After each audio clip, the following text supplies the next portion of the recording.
Hi guys, welcome back to my YouTube channel. അപ്പോൾ കുറേ നാളായാലും നമ്മളെല്ലാവരെയും കണ്ടിട്ട് ഇന്നത്തെ വീഡിയോ എന്ന് പറയുന്നത് ഒരു ചെറിയൊരു വീഡിയോ ആണ്. അതിൻ്റെ സൺകിസ്റ്റ് എന്നെ നേരെ അടിക്കുന്നത് ഗൈസ്. നിങ്ങളോർക്കും ഞാൻ ഏത് ഈ കുറ്റിക്കാട്ടിൽ നിൽക്കുന്നതെന്നല്ലേ. സോ ഇതാണ് കേട്ടോ ഞങ്ങളുടെ കനാൽ. അപ്പോൾ ഇന്ന് കനാൽ വർഷങ്ങൾക്ക് ശേഷം വർഷത്തിൽ ഒരു പട്ടാണ് നമ്മുടെ കനാലിൽ വെള്ളം വിടുന്നത്. നമ്മുടെ ഇവിടെ ഫേമസ് ആയിട്ടൊരു മാരാമൺ കൺവെൻഷൻ ഉണ്ട്. അപ്പോൾ അതിൻ്റെ ഭാഗമായിട്ടാണ് ഈ കനാലിൽ വെള്ളം വിടുന്നത്. സോ ഒരു 2 മാസത്തോളം കനാലിൽ വെള്ളം വിടും. പണ്ടൊക്കെ കനാലിൽ വെള്ളം വിടുമെന്ന് പറയുമ്പോൾ നമുക്ക് ഭയങ്കര ഇതായിരുന്നു. ഇപ്പോൾ നമ്മളാരും വരുന്നില്ല. ഞാനിപ്പോൾ കുറേ വർഷങ്ങൾക്ക് ശേഷമാണ് കനാലിലോട്ട് വരുന്നത്. നമ്മുടെ വീടിൻ്റെ തൊട്ട് താഴെ കേട്ടോ. അപ്പം ഇന്ന് കനാലൊക്കെ ഒന്ന് കാണാനും കുളിക്കുന്നു നനയ്ക്കുന്നൊന്നുമില്ല, ജസ്റ്റ് ഒന്ന് മെമ്മറീസ് അയവിറക്കാൻ വന്നതാണ് ഗൈസ്. അപ്പോൾ എൻ്റെ കൂടെ നമ്മുടെ വീട്ടിലടുത്ത പിള്ളേരൊക്കെ ഉണ്ട്. അപ്പോൾ അവർ വന്നപ്പോൾ ജസ്റ്റ് ചുമ്മാ ഇറങ്ങി വന്നതാണ്. അപ്പോൾ ഞാനും അത് നിങ്ങളെ അതൊക്കെ ഒന്ന് കാണിക്കാമല്ലോ എന്ന്. അപ്പോൾ കനാലിലേക്ക് പോകുന്ന വഴിയിലോട്ട് പോയിക്കൊണ്ടിരിക്കുകയാണ് ഗൈസ്. നമ്മുടെ വീടിൻ്റെ തൊട്ട് താഴെയായിട്ടോ കേട്ടോ, കുറച്ചൊന്ന് ഇറങ്ങി വന്നാൽ മതി.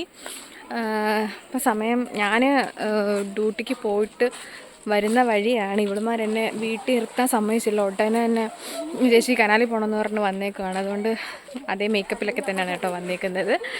സോ ഞാൻ കനാൽ കാണിച്ചു തരാം. കുഞ്ഞു കനാലാണ് കേട്ടോ, ഞങ്ങളുടെ ചെറിയൊരു കനാൽ. ഗൈസ് ഇതാട്ടോ ഞങ്ങളുടെ കനാൽ. ഇത് ചെറിയൊരു കനാലാണ്. അവിടെ ചേച്ചിയൊക്കെ തന്നെ നനയ്ക്കുകയാണ്. പിള്ളേർ തന്നെ ഇവിടെ കിടന്ന് കളിക്കുന്നു. ഇതാട്ടോ ഞങ്ങളുടെ കനാൽ. ഞാൻ കനാലിൽ ഇറങ്ങിയേക്കുവാണ്. എൻ്റെ ഇത്രയേ ഉള്ളൂ കേട്ടോ, മുട്ടിൻ്റെ അത്രയും പോലും വെള്ളമില്ല. അപ്പം വന്ന സ്ഥിതിക്ക് ഇറങ്ങാതിരിക്കുന്നത് എങ്ങനെയാണ്? എൻ്റെ സൗണ്ട് കേൾക്കുമോ എന്ന് അറിയത്തില്ല. അപ്പോൾ ഇതാണ് ഞങ്ങളുടെ കനാൽ. ഇതാട്ടോ നമ്മുടെ ഇവിടുത്തെ ഒരു സിറ്റുവേഷൻ എന്ന് പറയുന്നത്. കണ്ടില്ലേ, അവിടെ നമ്മുടെ ഒരു ചെറിയൊരു ഗ്രൗണ്ടായിട്ടോ. അവിടെ പിള്ളേർ സ്പോർട്സൊക്കെ കളിക്കുന്ന ഒരു ചെറിയൊരു ഗ്രൗണ്ടാണ്. ഞാൻ ഇവിടെ വന്നപ്പോൾ കേട്ടോ നമുക്ക് ഈ ഒരു പൂ ഞാൻ ശ്രദ്ധിച്ചത്. നമ്മുടെ കനകാംബരമാണ് കേട്ടോ. ഇപ്പം ഇത് കാണാനേ ഇല്ല. നിങ്ങളിവിടെ ഉണ്ടോ ഗൈസ്? ഈ ഒരു പൂ ഇപ്പോൾ കാണാനുണ്ടോ? ഇതെനിക്കൊന്ന് വംശനാശം വന്നോ എന്ന് തോന്നുന്നു. ഇതൊന്നും ഇപ്പോൾ കാണാനേ ഇല്ല. ഇതാ ഇവിടെ കുറച്ച് നിൽക്കുന്നുണ്ടായിരുന്നു കേട്ടോ. ഇതാട്ടോ മഞ്ഞൾ. നമ്മുടെ പിള്ളേർ തന്നെ മഞ്ഞളൊക്കെ തേച്ച് അരച്ച് കുളിക്കാൻ വന്നതാണ്.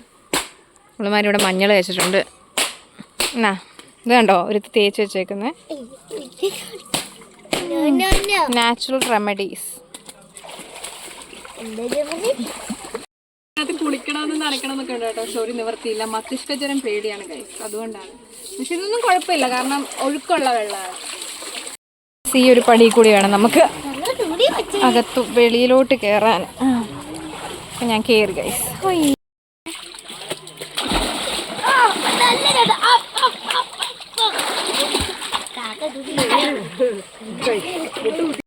നിങ്ങളാരെങ്കിലും കനാലി വന്നിട്ട് കപ്പ് കൊണ്ട് കോരി കുളിക്കുന്ന ആരെങ്കിലും കണ്ടുണ്ടോ? ഇവിടെ അതൊക്കെയാണ് നടക്കുന്നത്. പക്ഷെ എനിക്കത് കാണിക്കാൻ ഒരു നിർവാഹം ഇല്ല ഗൈസ്, അതുകൊണ്ട് ഞാൻ കാണിക്കുന്നില്ല. അപ്പം ഇതൊക്കെയാണ് നമ്മുടെ ഇവിടെ ഇന്നത്തെ വിശേഷം ഗൈസ്. സോ നിങ്ങളുടെ എവിടെയും കനാലൊക്കെ ഉണ്ടോ? പഴയ കാലത്തോട്ടൊക്കെ പോകുമ്പം ഭയങ്കര ഓർമ്മകളാണ്. പക്ഷെ അതിനൊന്നും നിവർത്തിയില്ല. അപ്പം ഇതൊക്കെയാണ് നമ്മുടെ ചെറിയ ചെറിയ വിശേഷം. ബിസി ലൈഫിലും ഇതുപോലത്തെ ചെറിയ ചെറിയ സന്തോഷം കണ്ടെത്തുന്നത് എന്തുകൊണ്ടും നല്ലതായിരിക്കും. അപ്പോൾ വേറൊരു വീഡിയോ ആയിട്ട് കാണുന്നത് വരെ ബൈ ഫ്രം നീല.